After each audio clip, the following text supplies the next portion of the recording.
I think we all need to dance. And so it's so wonderful that you're reaching out to a community that's very underserved because it is very easy for a lot of us to get out there and to dance. But to have the welcoming environment that you have, and then to go into maybe assisted living or homes like that where you can have those workshops is really, I think we take a lot for granted every single day.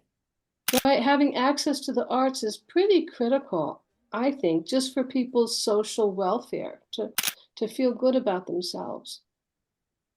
And sometimes people think, well, they're not as good as the professionals out there, but I think that's a big mistake in our culture.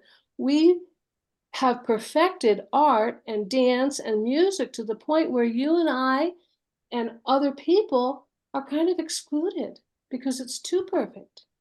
And we want to just enjoy it. That's my opinion.